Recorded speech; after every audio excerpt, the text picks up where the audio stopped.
is so...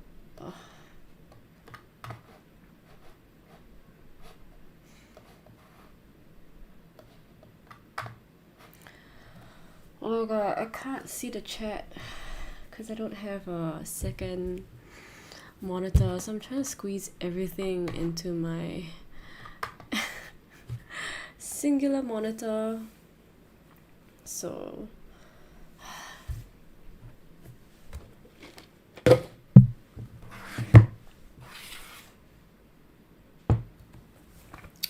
yes, I realized I didn't announce this particular live. Everyone can hear me, right?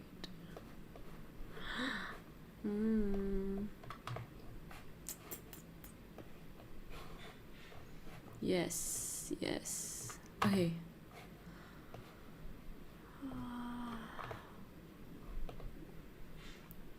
Okay, I'm just gonna wait for my live to be like announced to people. Hi.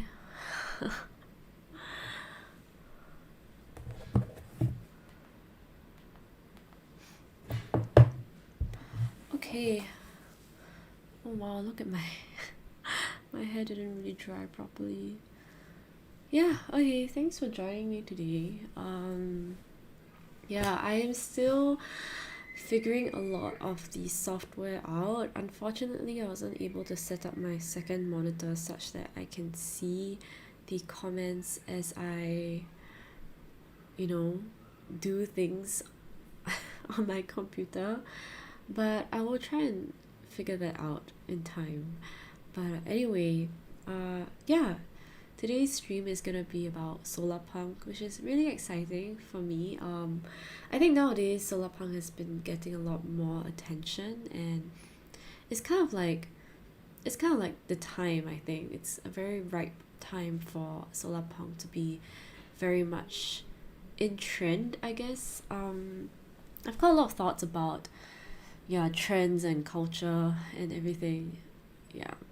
Yeah, so today I was a bit I was a bit like anxious about going on live because as you can tell, like I'm breaking out a lot on my cheeks.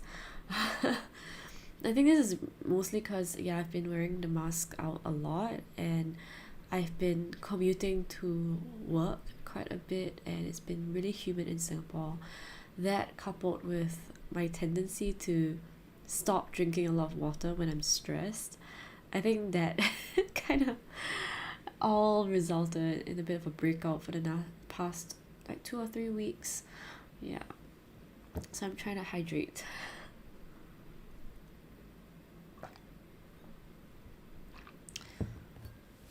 Yeah, okay. Oh wow, there's like 16 of you already.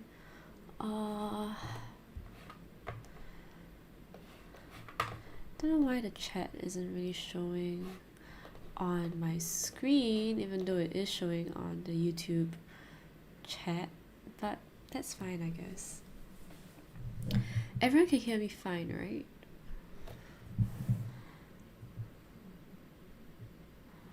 Yeah. So I think solarpunk, as I was saying, a lot of people have been, I mean, okay, not really a lot of people, but it's been getting a lot more mainstream attention in a lot of places. And today I wanted to look at some videos about solarpunk, as well as trying to playing some games that are a bit solarpunk-esque. I've said this so many times on my channel, but I'm not someone that is very like prominently creative. Like I'm not the one that's doodling stuff or creating stories. I think my creativity really comes through in very different ways, like in a very like physical, I guess, like kinesthetic way. I don't know whether anyone has tried like doing quizzes on their different styles of learning, but for me, like one of my main forms of understanding and expression is actually dance. So I don't know whether any of you have seen my previous dance videos, but dance is my main creative outlet. So anything else is sort of secondary to that. So even like written word or visuals, I do dabble in those things time to time, but I am not like the most confident in those mediums. Oh, hi from everyone. Wow, fan from Canada. I have a parasocial relationship. Thanks, I guess. I think a lot of YouTubers are covering um topics about parasociality on the platform, which is really interesting. I myself, I kind of have, you know, I'm still thinking about it. I think parasociality in itself isn't like a bad thing, but it is something that it's very much of today's world. It's like I feel like our language and our common understanding hasn't really caught up with the way that digital reality is experienced. Yeah. Yes, okay, so I can start explaining what solarpunk is. There's this channel called Saint Andrewism that I reference quite a bit in my channel. But this channel really talks a lot about solarpunk and I think gives a much better definition than I will ever give about solarpunk.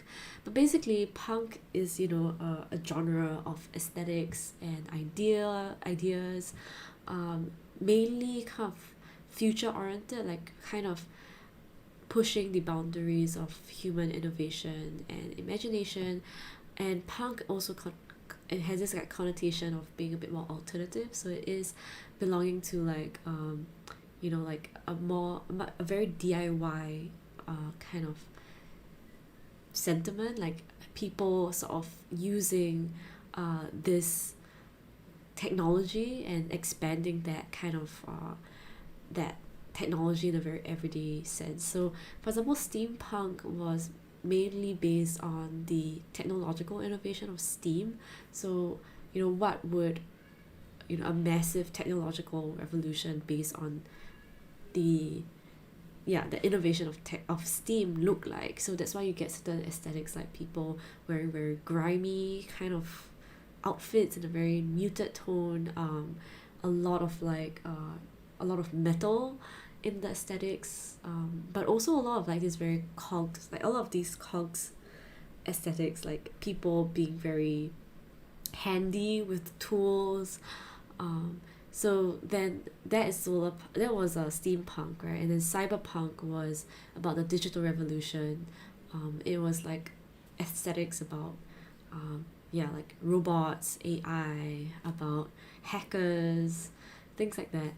Whereas solarpunk is then based on the technological innovation of solar, where it's not just about renewable energy, but also the bunch of ideals surrounding renewable energy. So things like sustainable lifestyles, having aesthetics that are very premised upon like a very green vibe, like very focusing on this like mutual harmony between the natural environment and human well-being and living and dwellings and all that. So so I mean that's just a very general vibe, and I do think that solar punk is getting a lot more popular now because I feel like the past year and or two, or even the past 3 years, has really seen a lot of like ecological awareness in a much more mainstream way. The fact is that so many people have been talking about climate change for decades, but it's only really in the past like decade or so, like in the past even like 5 years, I would say that climate change has really gotten this kind of mainstream attention and this kind of mainstream consciousness. I mean, even now, I guess it's still not a very like it's not the most prominent issue in a lot of countries still, but I would say now if you go out to the streets and you actually ask people about climate change or ask people about like environmental conservation, people will actually know about it. People might have certain opinions about it, which is something unheard of, I think. If you will conduct a survey in the streets, like maybe 10 years ago, people might not really have an interest unless they are someone that already loves nature, or already have a vested interest in preserving species and etc etc. So I feel like past 3 years have been really very despair oriented, like very much based on a huge kind of reckoning with our existence. So I feel like slowly the people who have been in this movement for a very long time have, been moving towards finding solutions. And the fact is that the solutions are already there. I think everyone knows by now that technology and innovation is always happening, but the thing that takes the longest to change is cultural change, and the very basic ideology that people live by. So I think this is where things like aesthetics and arts and philosophy and all that comes into play, right? Where you kind of have to present things in a very, like, how to say, like, very instinctive way, or you have to present things in a way that people will be drawn to the aesthetics. It kind of really materializes a future that can be attained through various changes, of course. Yeah. So I think that's really the importance of aesthetics, and I think a lot of people tend to downplay the role of like imagery and belief, because at the end of the day, everyone is driven by what ideals they stand by. So I feel like solarpunk gives a really great, like, concrete set of ideals and aesthetics that can inform, like, how we should approach certain problems, etc., etc. So yeah, before I go on talking about, because yeah, I'm still learning a lot about solarpunk now, and we're gonna watch this video by Saint Andrewism. That's allowed, right? Like, on stream, I think. Yeah. Okay, let's see. Everyone can see the screen, right? Yes, I think everyone can.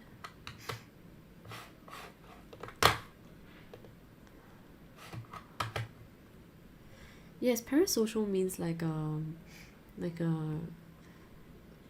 kind of virtual, I guess even like affection for like a internet personality, but it's kind of one way. I mean, it's implied that it's one way. Okay, so everyone can see the screen, right? Wait, I really kind of feel like a prof now.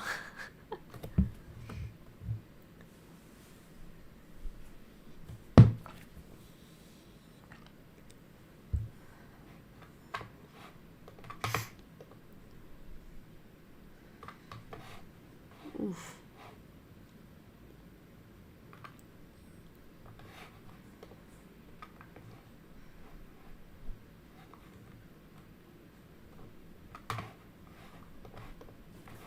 I don't think y'all can hear my audio.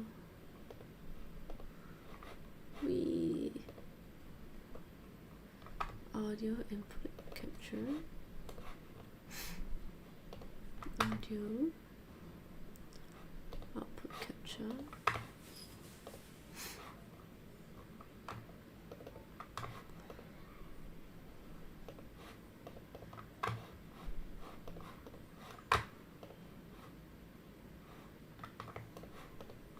Ayo.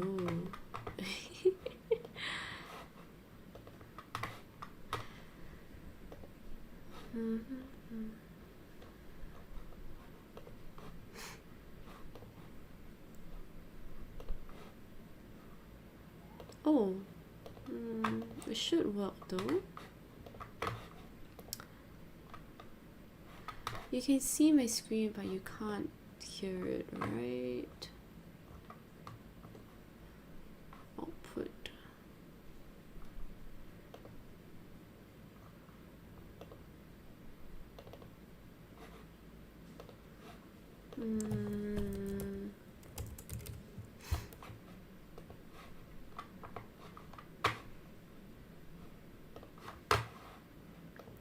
Why am I always stuck here?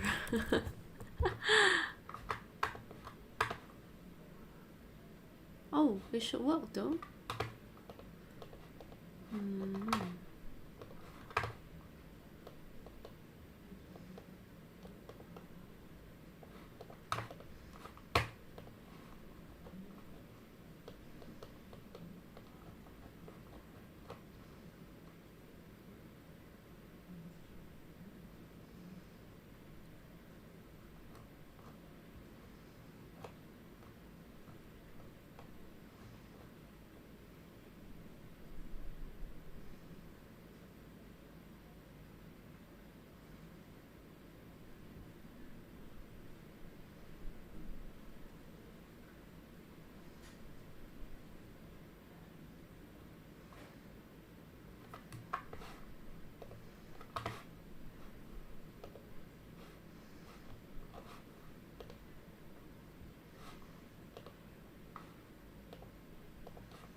Wait, so there was no audio at all?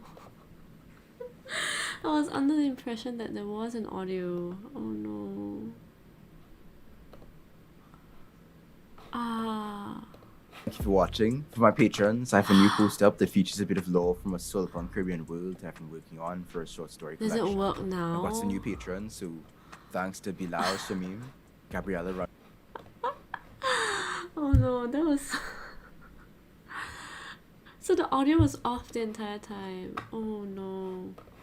Reynolds, Just Do Socialism, How about this? Brian Lowe, Swavocado Jones, and Jane. If you'd like to join them, see exclusive posts and get a special. Oh no. I'm so sorry about that. I think the audio was off for the video because it wasn't configured. I'm so sorry about that. But basically it's just this oh, that must have been so boring for everyone to watch because there was no audio. I'm so sorry about that. Yeah, but this video by Saint Andrewism basically talks about solarpunk, and I think it's a pretty in-depth I guess, yeah, explanation of solarpunk, especially like what it means, like belief wise or ideology wise. And I think watching the video really showed me like a possibility with regards to like, let me just send the link. Yeah, and I just feel like because for Saint Andrewism, I think his channel really does talk a lot about different politics, like radical politics as well. I don't really want to go too much into that because I feel like, you know, I think his channel is a lot more, you know, targeted towards kind of that kind of politics framework. Is a lot more abstract, but also very much focused on praxis, which is like applied thought and applied frameworks and all that, which is great. But I really wanted to share about solarpunk a lot more because I feel like in a time where it's really easy to stay very narrowly focused, you know, within our worlds and within our societies, it's really very good to see that, you know, there is a very clear way that the arts or like anything sort of creative can come in and help people make sense of things. Because I mean, I've studied a lot of anthropology in the past, and I feel like culture is just so complex, and we often take a lot of things for granted. We don't often, you know, see that people's beliefs and the way that people act is all really very much governed by, you know, a set of cultural beliefs that we do not really want to challenge. So, you know, it's hard to always be in the very difficult mindset, it's a difficult space where you have all the facts presented to you and you have all these sorts of news that you experience every day, but you're uncertain as to what you can really do. And I feel like for me, I guess at least, human imagination is something that has gotten us out of so many things in the past and will do so in the future. And you know, I am sort of like idealistic but also very pessimistic. I think every day my family calls me a huge pessimist because I always talk about, you know, the climate crisis, and I'm always like, yeah, you know, like things are getting bad right now. But at the same time, I kind of feel like I'm being quite optimistic by really believing that there are certain like certain deep-rooted beliefs that we can start to question, and we can start to really formulate beliefs about work and about nature and about ourselves and society in a way that's a lot healthier for everyone, not just for, you know, the ecology, but also addressing inequality in the world, etc., etc. Yeah, I mean, I don't think it's a perfect utopia, but I do think it's a good way to start sort of dismantling some of our very, very destructive mindsets towards nature, and even towards other people and to the economy at large as well. I've been reading a lot of economics books. This is really new for me because I've always been afraid of studying the economy. I've never really formally studied it in school, because I always thought that it was just about money, and I always had an inkling that the study of economics was very it was very strange because people would always tell me it's common sense, but I don't really see how it's common sense to have markets that have been so artificially constructed, and in a way, and to have them dominate our world to that extent. I never really thought it was common sense, and so that's why I'm also reading a lot of books about the economy, and trying to understand and trying to school myself, I guess, in a much more independent way about how the economy actually works, because what you've been taught in school is oftentimes a very, very specific way of looking at the world,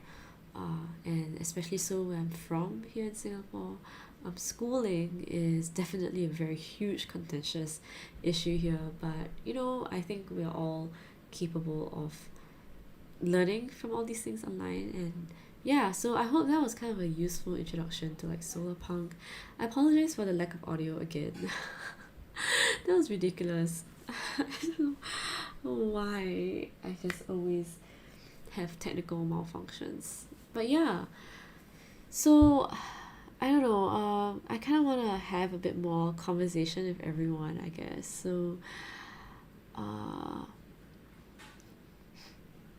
so someone asked what mutual aid is. Mutual aid is it's a form of like collective aid where people kind of have direct action with one another. So this could take the form of food banks, or sort of like shelters where people organize independently in terms of like providing food and providing resources. It's a very direct exchange of these things that is self-organized. So that's usually what mutual aid refers to. So I guess a very common example of this is like after the whole pandemic, so during the whole pandemic situation, people were gifting lunches and all sorts of things to people who needed them, and this happened outside of like charities or organizations or governments, and so that constitutes like mutual aid. Oh, what's solarpunk? So you can go and watch the video that we just watched together. Solarpunk is, yeah, a bunch of aesthetics but also political beliefs that is premised upon the idea of renewable energy or solar energy. Yeah. What's TMBS, peeps? Do you think solarpunk is possible under an anti-capitalist system? I actually do think that these two things are intertwined. Like, you cannot have a solarpunk world in a capitalist system, I believe, because in the end, a capitalist system is based upon very extractive politics, is based upon a very, very dominant centric notion.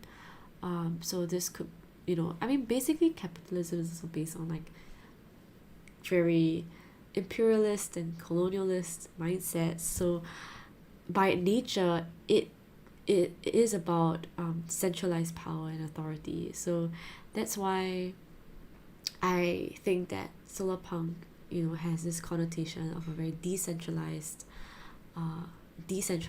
power like structure, as well as an emphasis on this kind of renewable and sustainable cycle, not just of like, it's not about producing more value, but it's about maintaining and caring, which is the antithesis of capitalism. So I do think that solarpunk does have a lot of anti-capitalist notions embedded in it, which is, I guess, a major tenet of what it consists of. Like, definitely, I don't know whether you've heard about this writer activist called Adrienne Marie Brown, and she writes a lot about the politics of care, really about how the act of care in itself, it does not produce like a surplus of value. It's not something that creates a tangible like extra value or labor, but the act of care in itself is politics. It's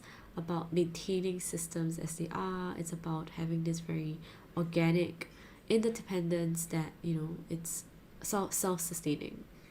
So I think the politics of care is a really big thing that I think a lot of modern politics are going into. So you could see this in terms of like, disability like communities, talking about like inclusivity in society. We also talk about sort of like the domestic labor that oftentimes women have to bear, and all that, so on and so forth. Healthcare services. Wait.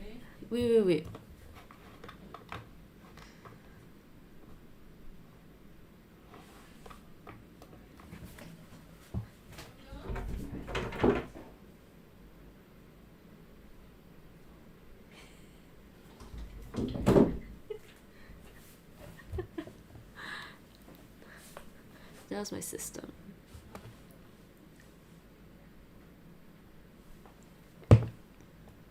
Oh, what is this group that you share my videos with? That's so random.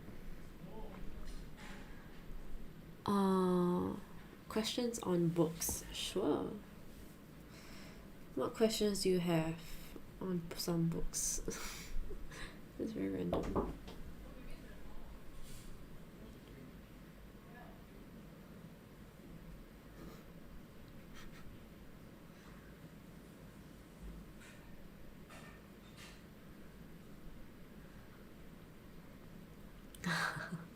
Yeah, I think the family wants to eat some supper or dessert. I don't know.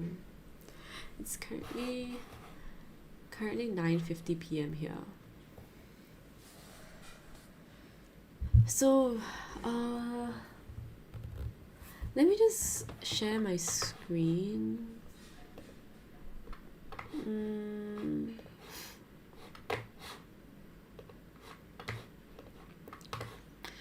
Okay, so I have been looking at some games here.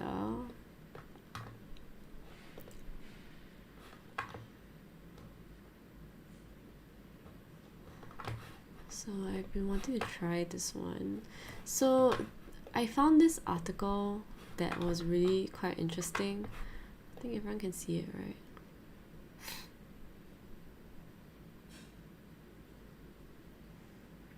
Oh, Michael Brooks.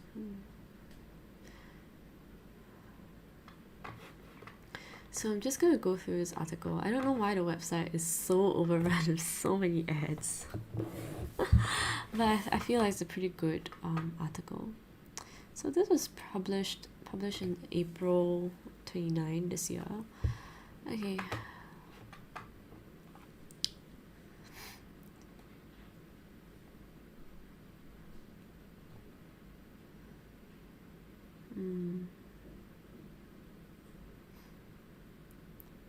So solarpunk still includes working with technology, but with a positive focus on sustainability, community, and radical change to the world as it is today. Cyberpunk is often married to dystopia because of how it began. In the West, it spawned from the Cold War, Reaganomics, and the perceived threat of an orientalized, globalized future. Yeah, which is why I guess Japanese aesthetics feature so much in cyberpunk aesthetics, which is pretty interesting. But the reality is that modern life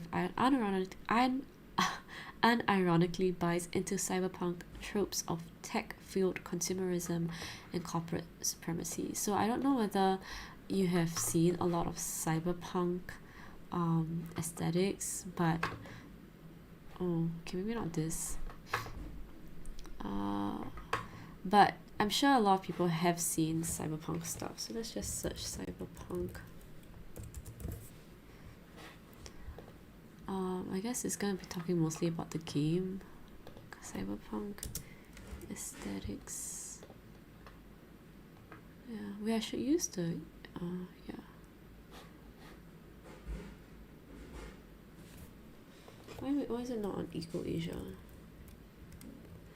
EcoAsia, sorry. I'm supposed to be using this. How do I set it? Sorry, you're seeing this right now.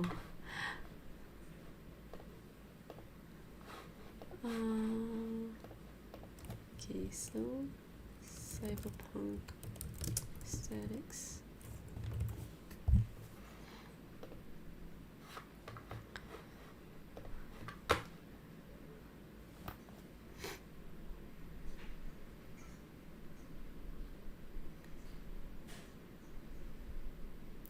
Good fiction book for writer's inspiration. I mean, it depends on what kind of genres you are interested in. I guess a fiction book that I really enjoyed recently was Parable of the Sower by Octavia Butler. I think Butler is pretty known to be a pretty, I mean, she's a pretty well-known writer. I guess considered sci-fi writer. Other than that, what kind of fiction books would I recommend? I really enjoyed Han Kang's writing. Yeah. So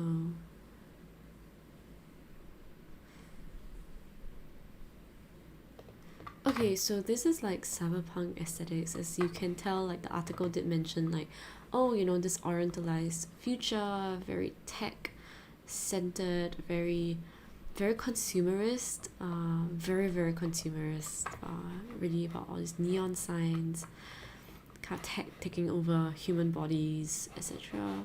So it's all about the nightscape, and it's not like a very positive thing. I think it's quite dystopian in nature actually. Yeah. So yeah, ultimately, the way we portray fictional futures has a real impact on pop culture and our imaginations. When all we see are bleak, gritty cyberpunk realities, it becomes a kind of self-fulfilling prophecy where this is the only way we know to imagine the future, Shallow explains. And as climate change and sustainability become critically urgent issues, more people have become vocal about the need for something different.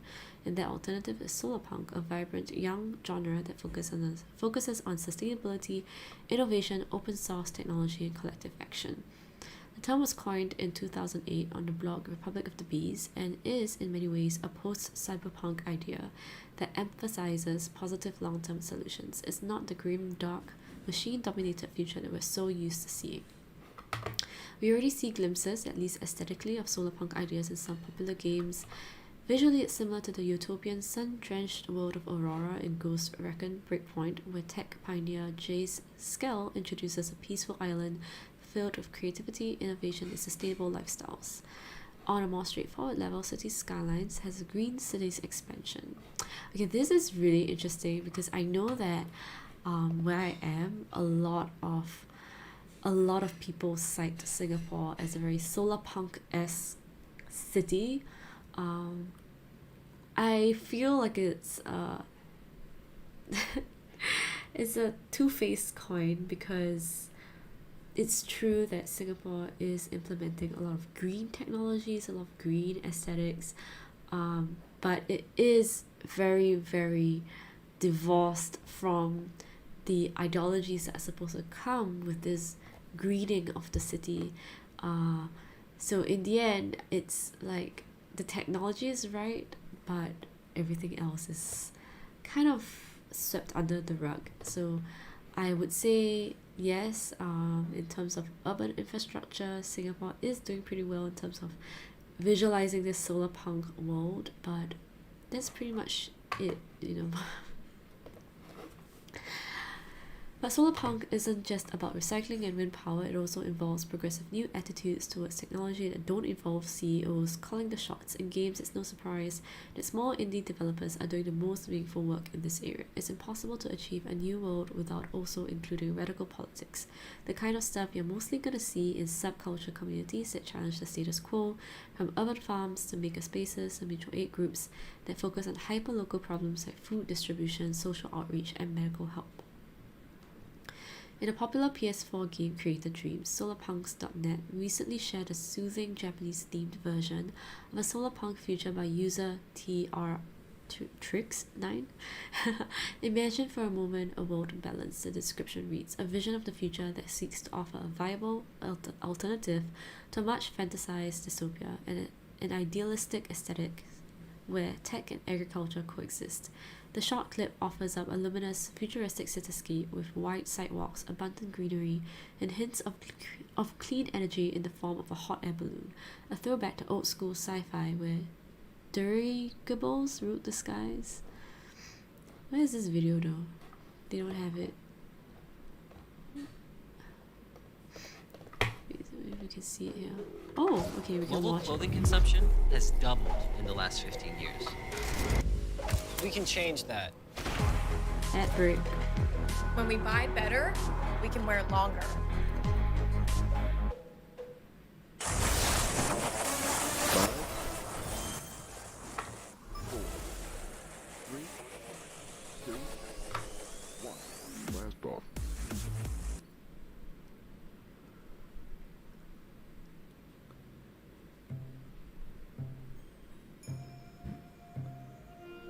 Wow, look at this video.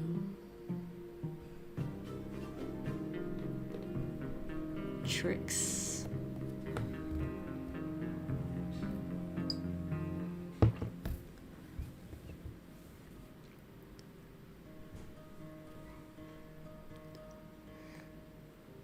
Wow.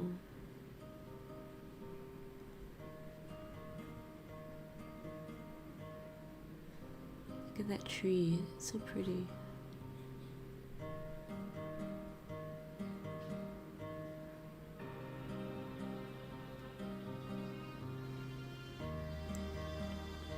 Wow, can you imagine huge sidewalks? New cars, man. Okay, but I'm not very good at riding bikes.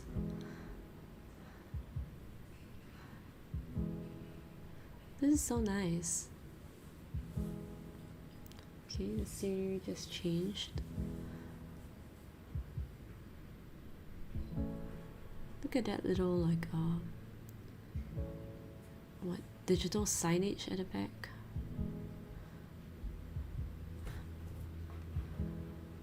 So we just, this is just a, I guess this is just like a mock-up of, yeah.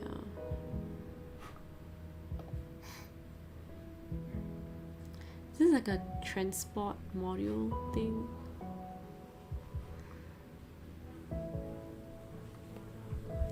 I remember I was eating in a neighborhood like this in Japan once, and that was really nice. I mean, not exactly like this, but it had a very similar vibe, and it was like mostly pedestrian walks. Actually, most of the roads I think in Japan are pedestrian kind of only roads, which is really nice. There's not a lot of like massive highways that cut across like residential areas. I mean, I guess compared to here.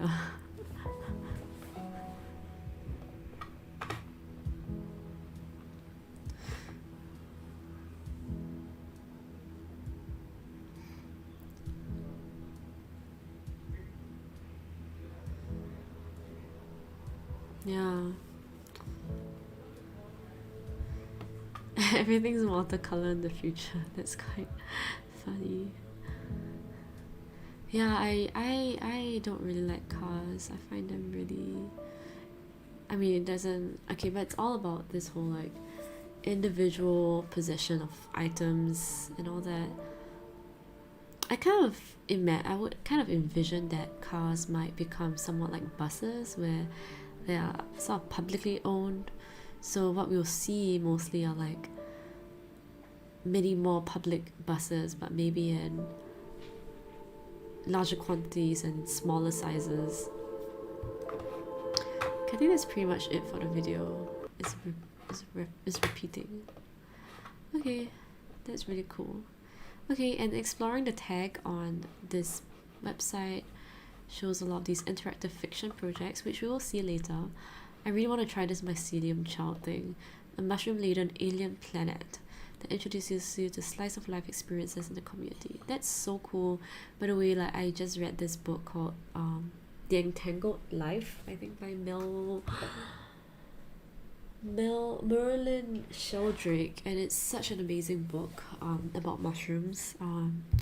mushrooms are really crazy. I mean, I feel like they are really the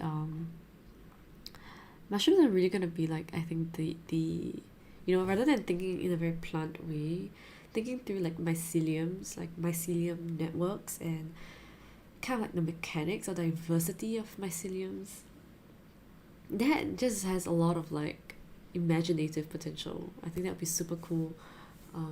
The fact that mushrooms themselves, like, they're so intriguing. Like, you can't, there's no such thing as like individual units in when you study fungi. It's like everything is a lot more complex and intertwined in a way that modern science can't really grapple with, and I think it's really cool. A lot of people, other people rely less on cars in Singapore. I think it really depends. Like, our public transport is pretty robust, but there is still quite a lot of people, I guess because of the affluent lifestyle sort of ideal, people still kind of desire to have cars and privately own them. Yeah, and the roads here, there's countless times where forests have been cleared for highways. Constantly, there are always land that's being cleared for highways here in Singapore. Yeah. Okay, the extreme negativity of cyberpunk, together its rule-breaking possibilities, is very appealing. Who doesn't want to be a cool cyborg, right? But solarpunk is a social counter design to cyberpunk because it is one of the few optimistic and realistic visions of the future. We want to be able to look towards the future with a clear conscience. It is the hope to build a society together that is not destructive and not afraid of different cultural influences. I think this is so important. I think in today's political climate, we tend to be so afraid of differences. We're so afraid of like cultural mixes, or like we are much more occupied with the idea of like cultural purity, which is a whole different topic on its own. Okay, so this game, Phoebe Shallowy's solar punkification, is a quick 10-minute game. Oh, this is so cute, where you play a guerrilla gardener trying to transform the city while avoiding the cops. But it's a college thesis project, even in Octavia, that dissects the politics and economics that shape the need for solar punk, which is what we talked about just now, right? Like the whole anti-capitalist notion. So the game follows a group of friends at a launch party on a new planet, described as a nostalgia theme park designed to recreate ancient Earth nature. One character, Jack, wishes to leave a privileged place in Arcadia to live on an obsolete planet used as a garbage dump. Much to the horror of her husband Leo and apathetic tech titan Ozymandias, Arcadia, while pristine and perfect, isn't actually real and comes at a cost. In one short cycle of the party, Shallowy paints an intense picture of the effects of late-stage capitalism, startup tech culture, and its impact on community and empathy. The show is inspired by immersive games like Gone Home and Takuma, and motivated by real-world phenomena like the Great Pacific Garbage Patch and the advent of plastic-eating bacteria. Yeah, this is really crazy.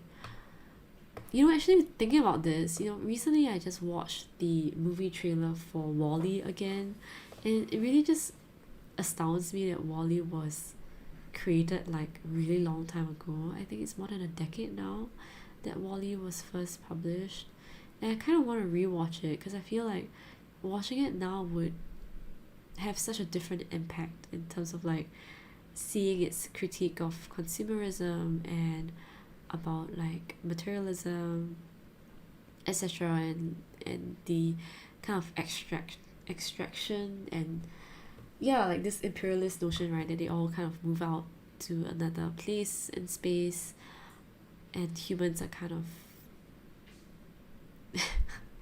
I don't know, they become this very tech reliant people. Yeah, I feel like I kind of want to watch WALL-E again. We'd rather have a good flat to live in and access to a wonderful public park. Yes, I agree. Yeah, I think a lot of people have, there's a lot of videos, I think, actually channels that talk about the issue with urban infrastructure and how that actually limits a lot of people in trying to move towards a much more green or sustainable way of living. For some people, especially in America, like people they have to drive, like there's no other option to travel, and so they are subjected to like cars and all that, especially in America, I think, in terms of the urban design infrastructure. And public transport, I think that is where a lot of the issues, that's actually really contentious. I feel like public transport should be a right for all people. You shouldn't have to be of a certain wealth in order to have access to like a convenient transport system that allows you to move to different places. But in the first place, you shouldn't have to travel so far for your basic needs, like in terms of commutes, etc., etc. I kind of feel like how do I say this, like I did read this book called Happy City by Charles Montgomery, I think, Montgomery, and it talks about how a good city design is very much in tandem with sustainable living, and very much in tandem with higher levels of well-being, happiness, and that actually usually constitutes things like having a lot of natural spaces that is within reach, that's very accessible. It also includes a lot of community spaces being designed, and what's really important is that it includes a very localized idea of community living. So you would have hospitals that are nearby, you have childcare centers that are nearby, residential areas, and people don't have to commute that far out in order to get what they need. So that is like the optimal design. I know there are cities, I think maybe in like I don't know, like I'm pretty sure I've heard of like cities where they're trying to design roads that encircle the town, so there are no main roads inside the town, but the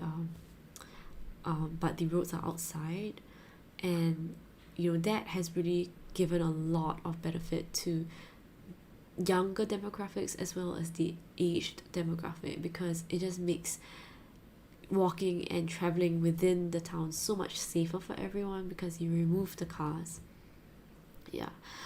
I think another book I want to recommend in terms of urban infrastructure is Street Fight by Jeanette Sadiq.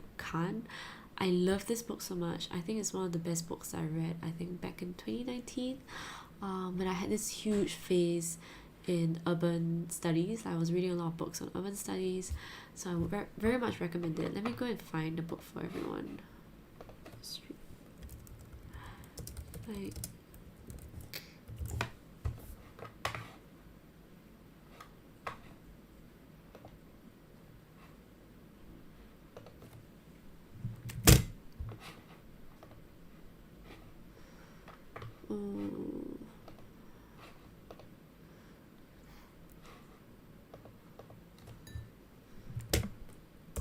it's a book I would recommend.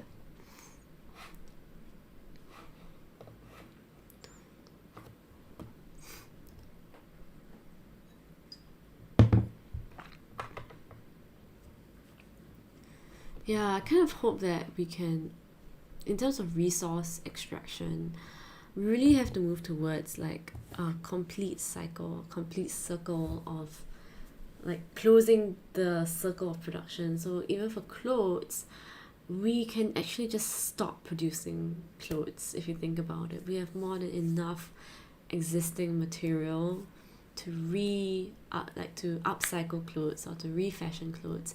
And I find that it would be so exciting and so amazing if the whole idea of fashion would move towards like upcycling your clothes, right? So it's not about new trends, but rather how well you can fashion whatever is already available.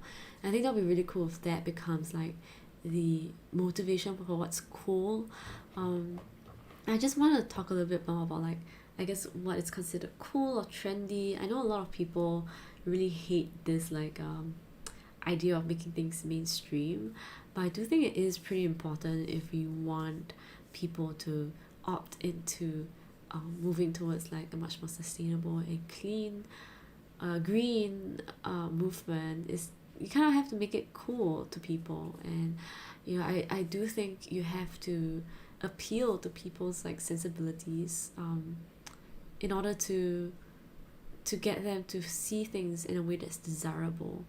I know there's a quote, I forgot who it's by, but I think something about how like the job of the artist, or like the job of the, or even the activist, is to make revolution irresistible. So okay, I don't think we should go all the way to not wearing clothes. I still think modesty is a pretty important virtue for quite a lot of cultures. But I do think that it is very, very possible to move towards like fashion that is about upcycling and about how much more exciting would that be? Instead of seeing like the same clothes every season, you would see like all sorts of personalities come out. And I think you can see this a lot in Japan in terms of their subcultures or countercultures. A lot of it is very DIY, a lot of it is very self-fashioned, a mix of all sorts of different clothes and aesthetics. I think that's really cool. So I think even for myself, like I still enjoy, I still like fashion in terms of like using clothing as a form of expression. I don't buy clothes anymore, but like I used to thrift quite a few times, but nowadays I just stop because I have enough clothes. But back when I thrifted quite a lot, my clothes, like, it was actually really exciting to be able to fashion things together in a way that doesn't necessitate like going to a new store and getting new clothes. And there's a lot of stigma about like buying secondhand clothes, which shouldn't be the case, because like most of my favorite clothes are actually thrifted. Like this shirt that I'm wearing now is thrifted.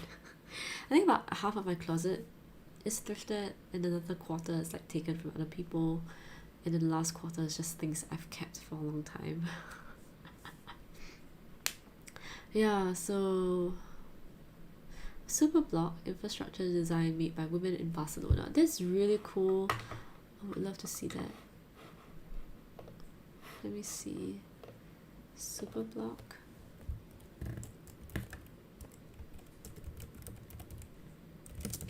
Barcelona. Oh yes, I've heard about this. This is really cool. I think this is really like this was like a case study in the book, I think.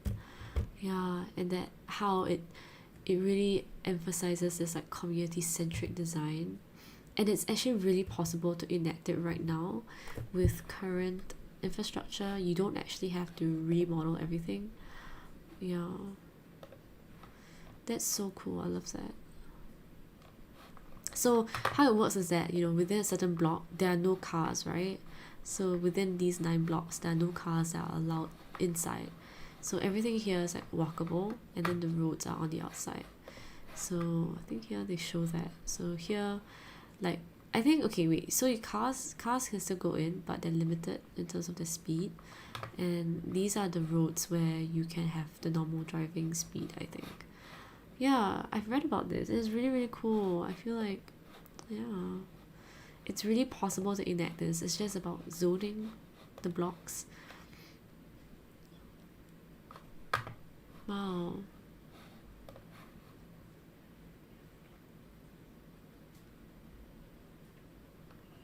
Yeah, I do think it's really possible to remove cars from the infrastructure. I think a lot of it is really just like oh yes, I've heard about the channel Not Just Bikes. It's kind of like a guilty pleasure.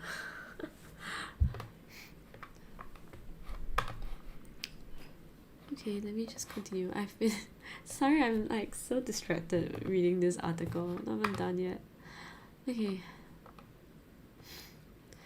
Unlike Cyberpunk, solarpunk is stubbornly idealistic in its pursuit of a more livable world. Collective action and sharing are vital to its message to live comfortably without fossil fuels, to equitably manage scarcity and share abundance, to be kinder to each other and to the planet we share. So why aren't we seeing more solarpunk games? For one thing, it's still a growing subgenre. right? And it can be quite intimidating and difficult to try to depict a solarpunk world. It's a lot easier to look at our current society and point out what's bad about it than to imagine what a really good, sustainable society will look like. But there is a real need for that image. It's also an inherently anti-capitalist movement which doesn't fit neatly into the business of game development. How we spend most of our time in games acquiring things, yes. This is so true. I think a lot of games are premised upon this very like taken for granted idea of conquest and of like material gains. So that is incentivized a lot when you play games. The challenges of growing a collective farm or dismantling oppressive institutions aren't as viscerally thrilling as an anything-goes battle royale or fighting waves of demons. Most AAA games are focused on individual player rewards, so it would be challenging to integrate solarpunk principles like community action and mutual aid into a mainstream game.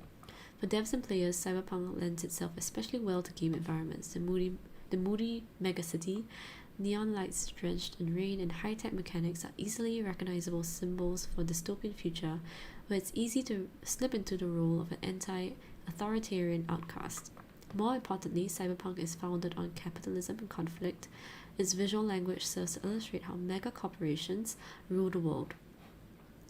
It's really easy to get cynical when you start thinking about capitalism, which is exactly why Cyberpunk is so much easier of a genre to write for than Solarpunk.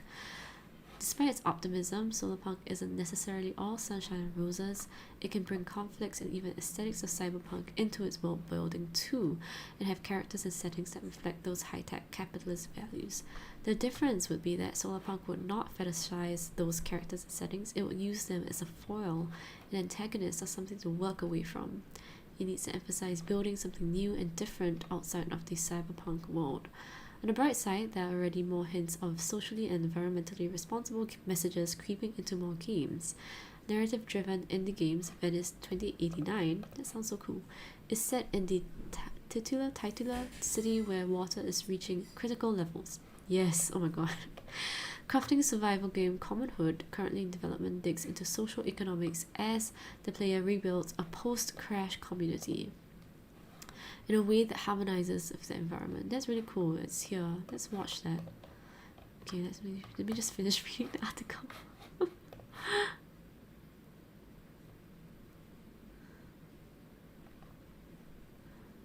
Yeah, ad block. That's true. Yeah, I have a lot of ads on my page, unfortunately. But perhaps because mainstream games are far more commodified and complex products than books, Solarpunk may never get a chance to reach a wider gaming audience. Sci-fi legends like Kim Stanley Robinson are turning to climate fiction to make sense of our increasingly endangered planet, an approach that the novelist describes as angry optimism. What does that mean? Okay, I did talk about Cli-Fi before, so let's not.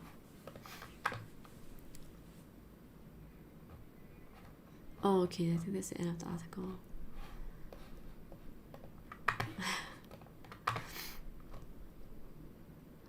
Okay, let's watch this trailer.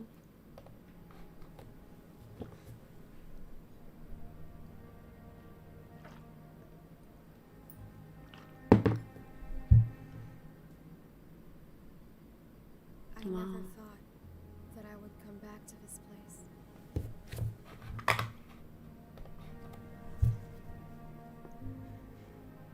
That it would become my new home.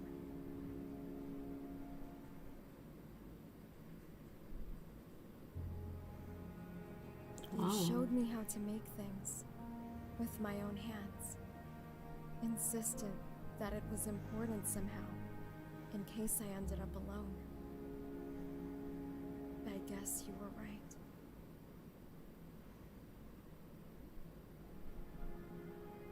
Wow. But I haven't found myself alone. So many others have also been left behind.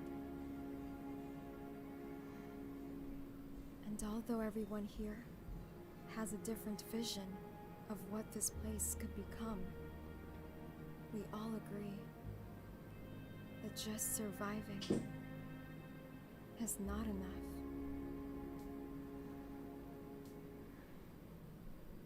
We want to build something beautiful.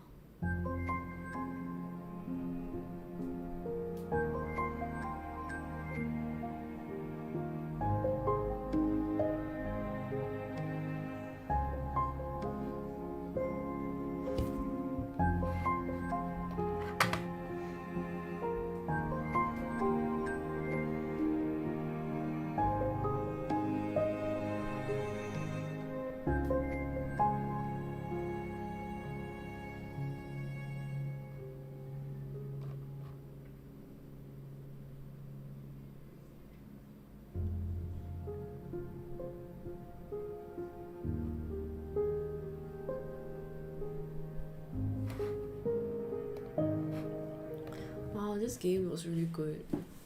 I mean, I don't really understand the mechanics. I guess it's mostly like a building architecture style game. Seems is very build centric. It'll be interesting to see what kind of storyline comes out of this game though. Yeah.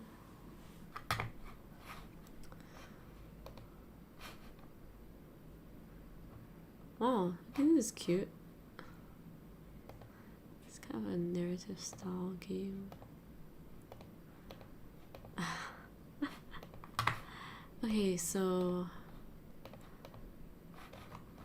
I actually have this game here, the mycelium thing. So this is the solarpunk tag on the, I don't know how to pronounce this, itch.io website. Yeah. And the mycelium child one looks really interesting, so let's, I think it's the same one, right? Yeah, it's the same one.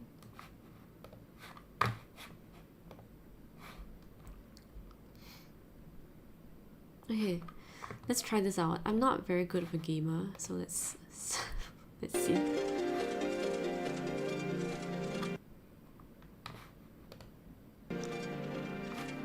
Oh, this is really loud.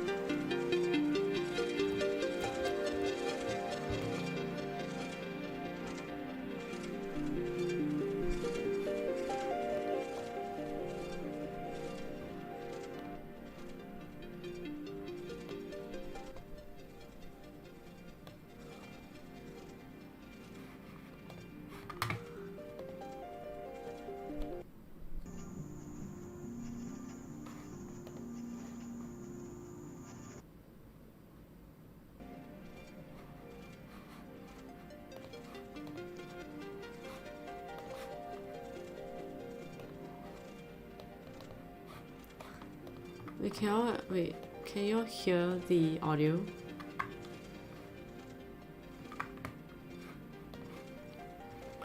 A few years ago, the colony ship Herald left the Earth carrying 12,000 colonists, okay?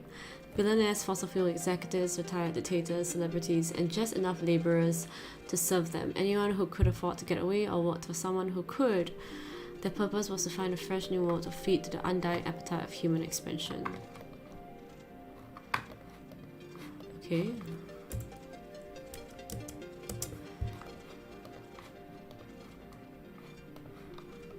Why can't I click? Oh, okay. Okay, but unbeknown to the passengers and the crew of Herod,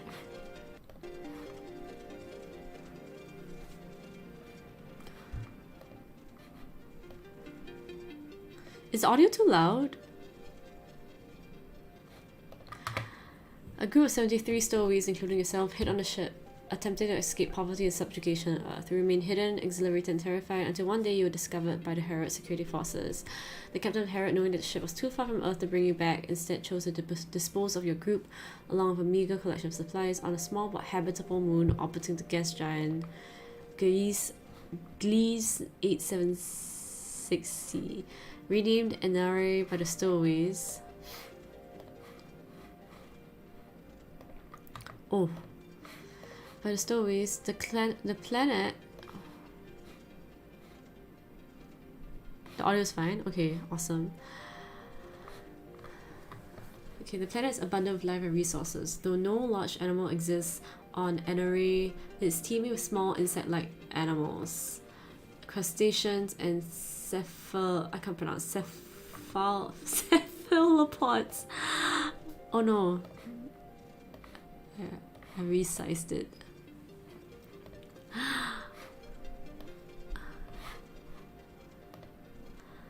Okay.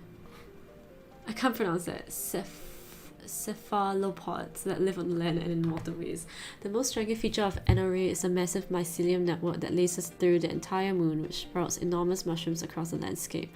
Over the years, these mushrooms have become a crucial part of your community survival and are used as food, medicine, and building materials. That's so cool. Wait, I didn't read that yet.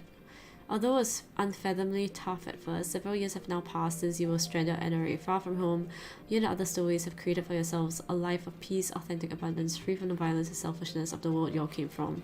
But today isn't just any other day. You wake up to the monastic sounds of bells made from scavenged shuttle parts. You stretch your hands brushing against the shroom cloth wall of your tent. You inhale the musty sweet scent you've learned to love and associate with home and get ready for your day. You make your way to the community mess. On your way, you pass the work assignment screen on the repurposed shuttle computer. There's no shortage of work to be done, from cooking to organizing to repairing clothes. You decide to sign up for the general work pool and type your name into the repurposed ship's computer. I should write a netty nook. You're happy to help wherever you're needed. After breakfast, you check back to see what you've been assigned to. A foraging party. You're pulling on your well-worn boots and a sweater one of your friends made you when you hear a commotion outside. The baby is coming. You poke your head outside and see Gears, a girlfriend, Lex, and you pronounce it as her? Here, girlfriend's partner. Amari is surrounded by an ever-growing crowd. Gears as a hand on here round pregnant belly. Despite the fact that Z is in labor, Z appears happy and calm. Amari, on the other hand, is equal parts anxious and terrified. He puts a hand on Gear's forehead as if Z has a fever and begins to pace back and forth. Lex takes him by the hands and pulls him close to reassure him that it's all gonna be okay. This birth is a huge deal, the very first on the colony. And while there's both a doctor and a doula among you, everyone is still quite nervous. Spotting you, Lex beckons you over. A netting nook is happening, she says, beaming. She puts a hand on your shoulder. There's a lot to do. Would you like to help us prepare? You agree, of course. With that, the entourage converges on the medical tent. You exhale. What a day. You hope that Gears will be okay. You hope the baby will be okay. You take a moment to weigh your options. There's a lot to do, so you could get right to work, or you could take some time to collect yourself. So which should I choose? Let's take some time to collect ourselves. Oh, okay. Oh. You decide it's best not to rush headlong to things, so you hike out to your secret spot by the beach. You were the first in the commune to discover this beach years ago. You've learned to listen to yourself and come to the spot when you need to clear your head and cast your worries out to sea. You take in the smell of the water and listen to the lapping waves. You inhale and exhale, inhale and exhale. Okay, you're ready. Time to work. Look at this. Look at the mushrooms. I think those are mushrooms, right? This is so cool. Lex is waiting outside the medical pod, handing out tasks. Ooh. Wait, I love this audio. You'll need to gather some water to boil for warm compresses and cleaning. You're also gonna need to find material to make soothing medicine for the birth parent. Finally, you're gonna need to prepare a space in one of the houses so that the Gears and the baby have a place to rest and grow. So many things to do. Okay, I think first I'll gather some water. Wow, look at these graphics. They're so nice. Water is vital, it's versatile, and luckily it's all over the place.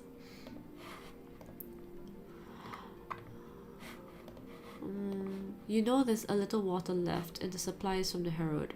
There's also the relatively successful moisture collectors that your friend Cade set up a year ago. Alternatively, the water on NRA is clear and unpolluted.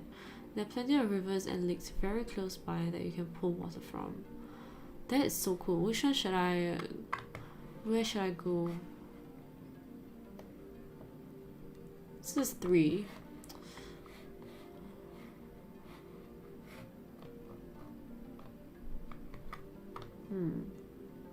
Should I go to the rivers and lakes? Should I go to the moisture collectors?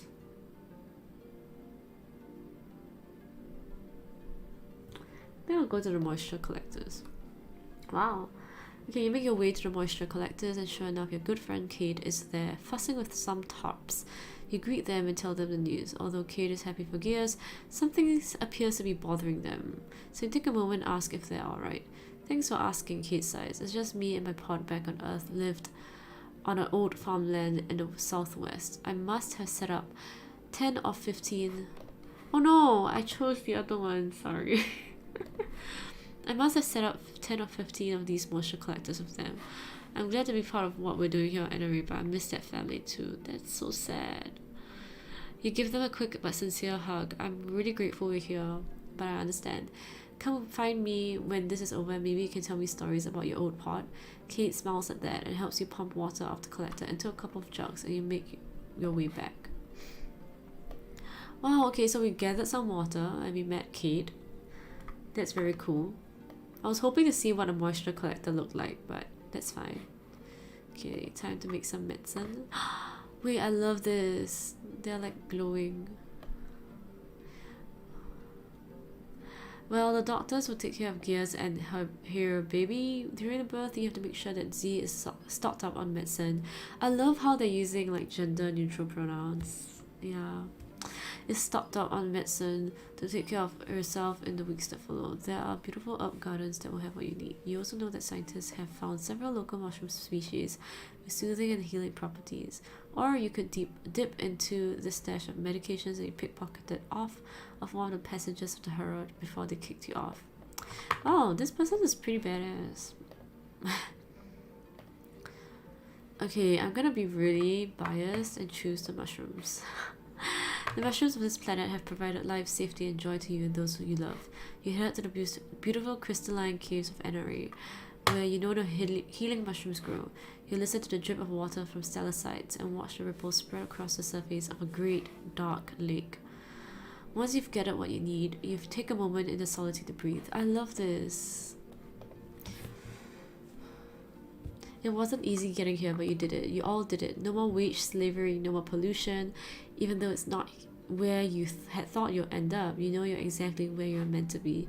You feel gratitude for this planet and its strange, beautiful life forms, of which you suppose you are now one. I love this, like, gratitude. Love that.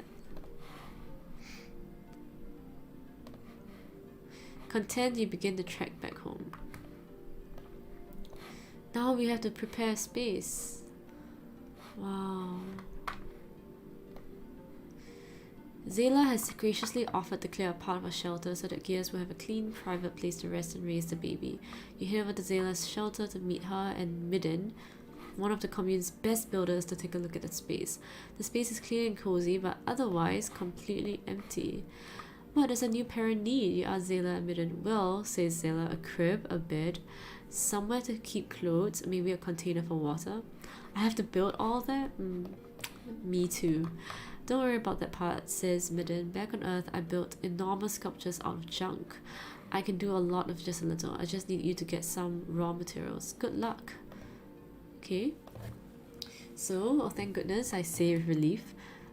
You consider heading out to the trash collection, a well-kept stock of stripped plastic, metal, and some glass left over from supplies brought off the Herod. Alternatively, you could head out to the densely mushroomed area nearby and collect what you need there, although you aren't totally sure there'll be enough raw material in either place, so maybe you should ask around the commune to see what others can spare.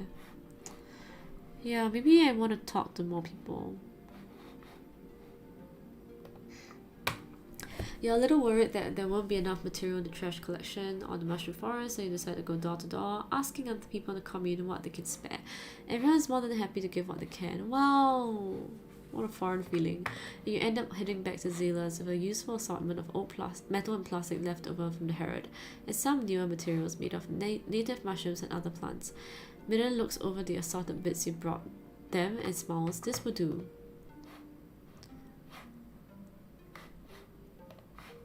This will do just fine. Yay! Success! You've gathered all that you need. Lex greets you back at the commune. Thank you so much for helping us today. We couldn't have done it without you. Gears is doing great. All there is to do now is wait. Almost for a full day of labor. Oh my god, that's a full day of labor. The baby has almost arrived. Gears is drenched in sweat, and though she cries out with each contraction, she is smiling. Amari massages her shoulders, while Lex, who can't contain her tears, cradles her love's face in her hands and helps her through breathing exercises.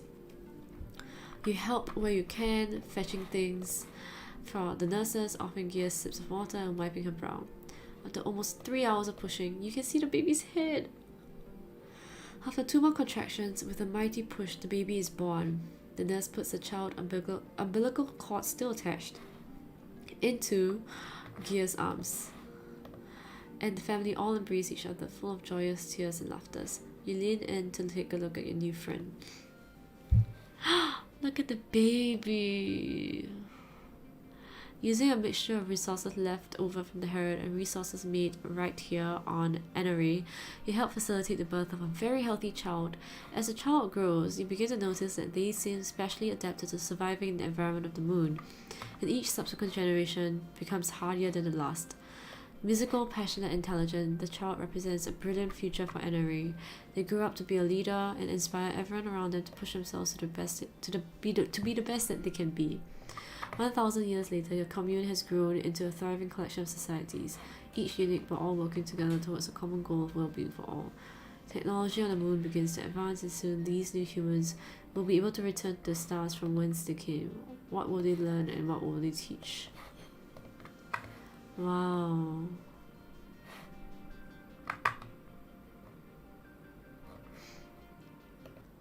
That was a really cool game. I really like that.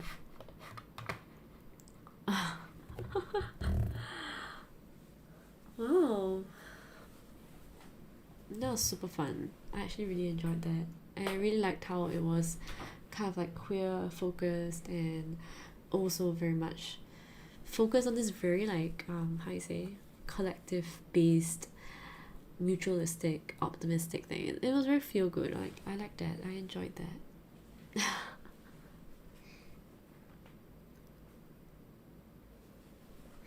Okay, I'm just catching up this chat now.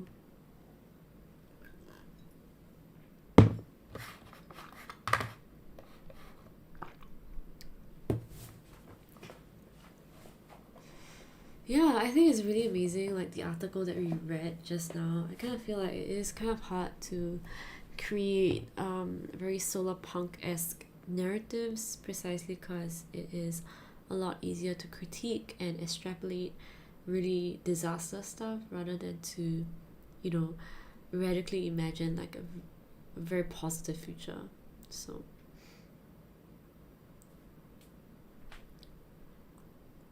I guess that's more of like a narrative game, so it's not really like an actual game thing. Yeah, I really enjoyed it though. It was very nice.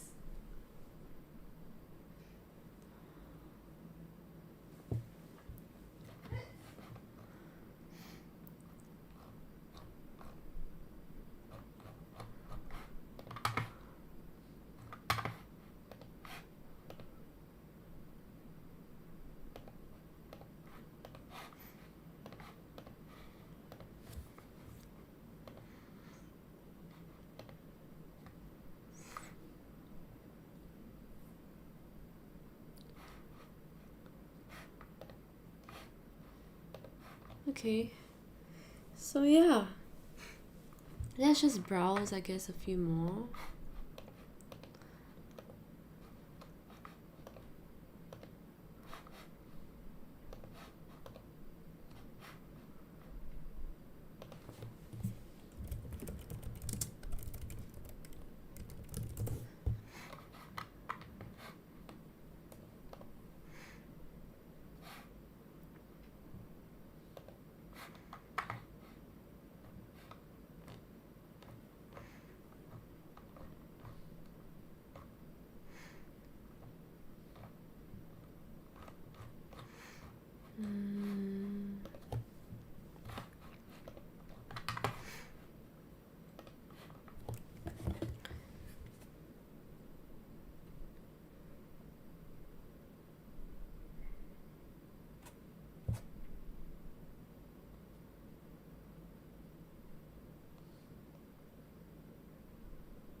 So I remember I actually what am I saying?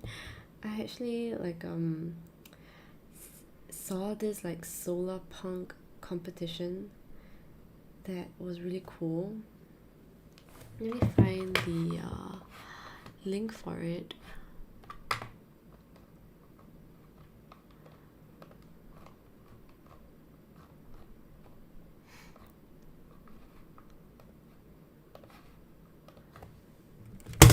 Oof. Okay.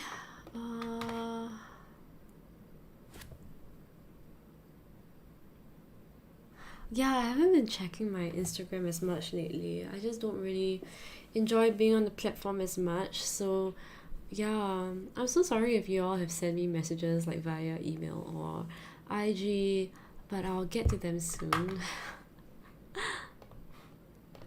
So, yeah, I wanted to like share this thing. I just saw it the other day. I don't know if anyone would be interested in doing this, but it's really cool. I don't know whether I'll challenge myself to try writing something with this in mind, but I don't know whether I have enough confidence to actually submit it. But yeah, if anyone is, creative, you can write or you can draw. This is something that'd be really cool to look out for. I know that this was like a competition that was done last time. It's really cool. This is like the annual art competition for Solarpunk.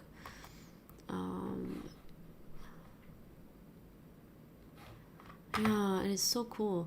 A surrealist farm scene. Wow, this is really cool.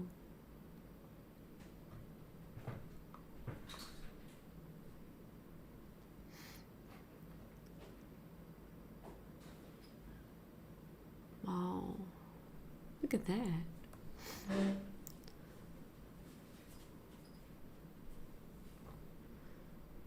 That is really cool. But I guess this is still quite like tech centric. Oh, this one's quite. I've seen this quite a lot. This image. Yeah.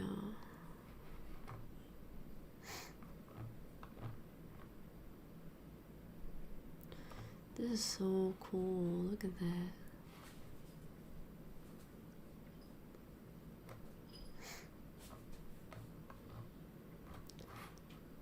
So this was.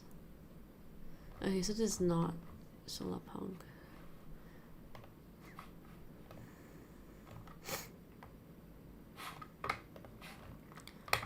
Oh, it'd be so nice to see everything though.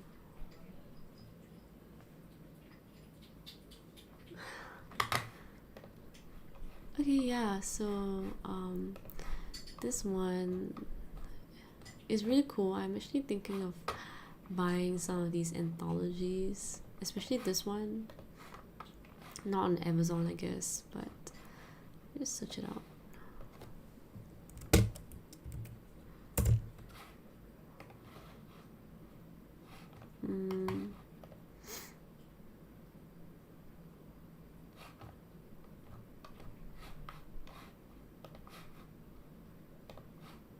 I think it's available as an ebook as well, which I think I will get.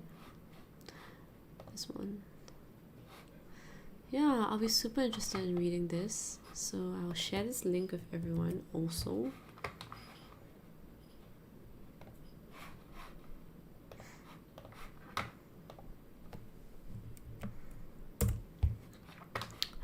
Okay. Yeah, thanks for joining us, Vina. Okay, that's pretty much like all I want to share in terms of what I wanted to talk about for this live. And my kitten has just woken up. Hi, you want to say hi? Hi.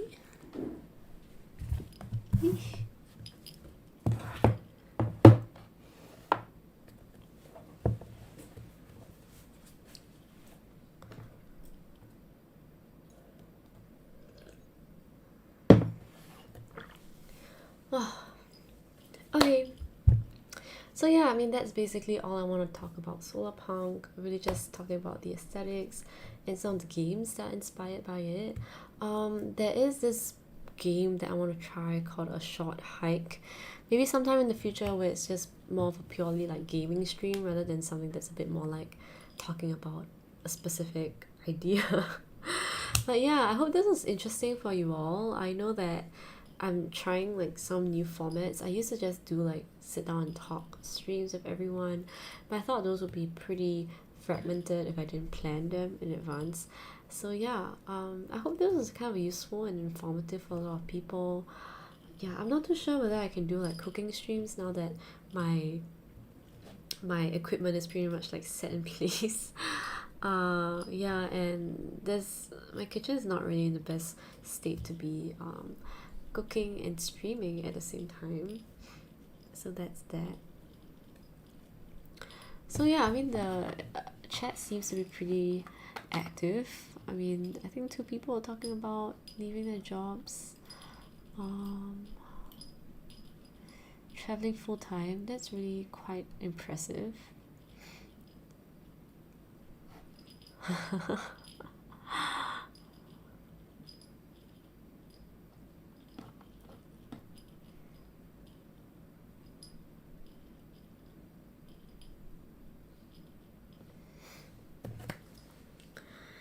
Yeah, okay.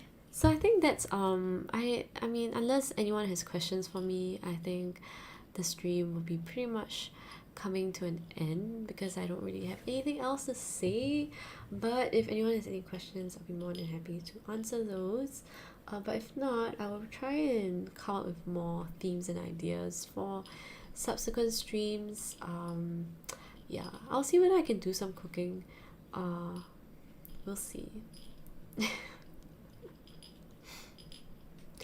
Ah, yes, tools for conformity. I did see the comment just now. Oh, tools for conviviality.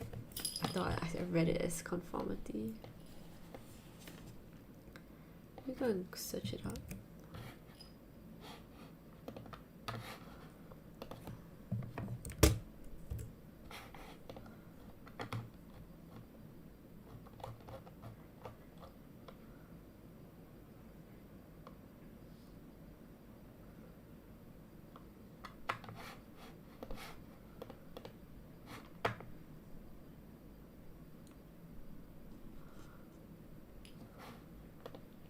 Oh.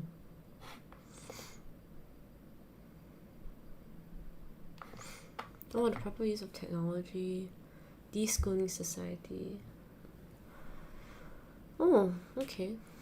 I've never heard this book before.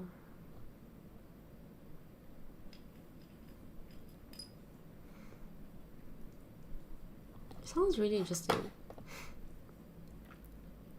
What kind of fiction books do I really love to read? I try my best to read more Singlit books, so that would be like Singaporean books. Bye Vina, thanks for joining. Yeah, so I try to read more Singaporean literature. So I have read the Java Enigma, that's pretty good. Sufyan Hakim's work is pretty good as well.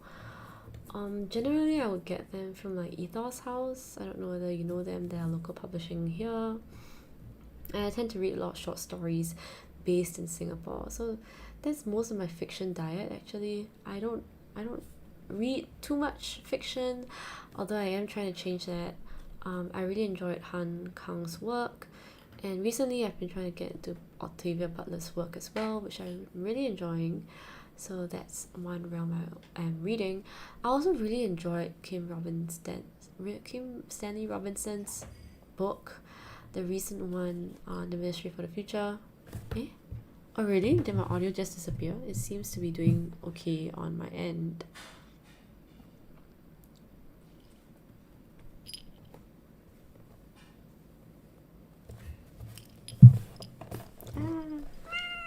Oh, sorry.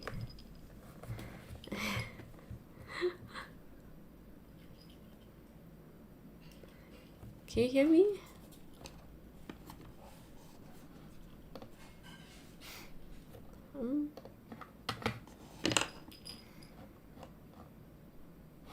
That's strange. strange. Can you hear me now? Because it seems to be okay on my side.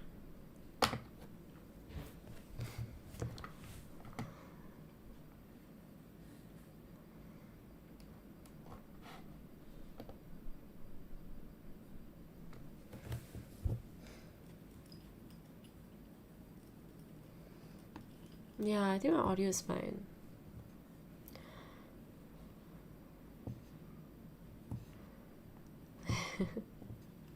But yeah, I think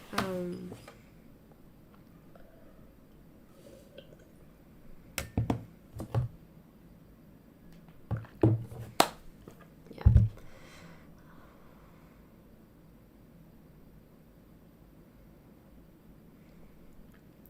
Is your audio okay? Yeah. But I generally read a lot more non-fiction. I think that's just kind of like my preference. I tend to enjoy reading a lot about like like information and science and all that, and a lot of cultural analysis or cultural comparison stuff. I'm very like culture centric, so I love to read non-fiction books on that. And I don't know, I just feel like for fiction it is a lot harder for me to get into because I don't really read books for entertainment. Like mostly I think my main motivation reading books is mainly like self-education and challenging myself, which is why I think I tend to read non-fiction a lot more. So in terms of like fiction books, I am trying to read more Octavia Butler's books. In terms of like the human condition, I really enjoy Han Kang's books, as I mentioned earlier. But in terms of non-fiction, there's a whole range of books that I really enjoy reading. A lot of ecological reads, a lot of feminist books as well, a lot of nature environment books. Yeah, but if you see all my wrap-ups, monthly wrap-ups, I tend to read a lot more non-fiction than fiction in general, which is, I think, my reading preference. I think I've always had this slant towards non-fiction books ever since I was young.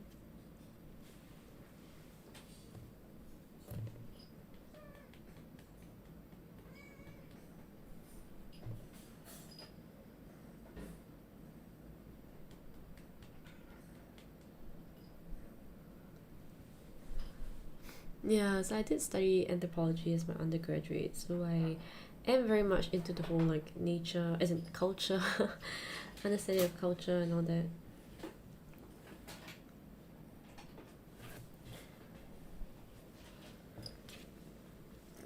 Hey.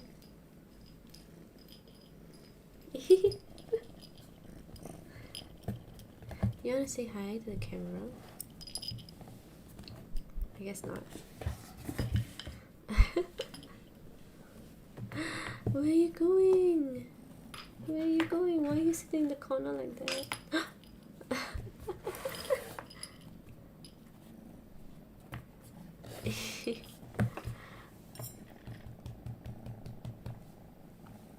Okay, so thanks everyone for joining me on this stream. I think I'm just gonna end it off here because it's getting a bit late and I have to get enough sleep for tomorrow. So thanks so much for joining me once again. I hope it was like a useful stream for everyone and it was an enjoyable one, and I can't wait to explore more of these themes in the future. Yeah, very cool. Thank you so much everyone. If you have any suggestions for me, things I should check out, I don't mind browsing books and all that, but because of like copyright issues, I'm not too sure whether I can have like book reading sessions because I don't think that's really legal. So I might be limited by that, but whatever is on public domain, that's also fine, for us to all try and do together. So cool, thanks everyone. I hope you're all doing fine. If not, I do hope that you have some time to rest before you have to do whatever you have to do, and I'll see you in the next video. I am sort of in a slump. I'm not really very good at making videos now in terms of like having a very consistent weekly upload, but I'll try my best to keep up with the streams, even if I don't have like fresh content every week. But yeah, it'll take me some time to get back into the groove of making videos consistently. But we'll see. So thanks so much for staying with me. And yeah. Say bye. Say bye. Bye. Bye.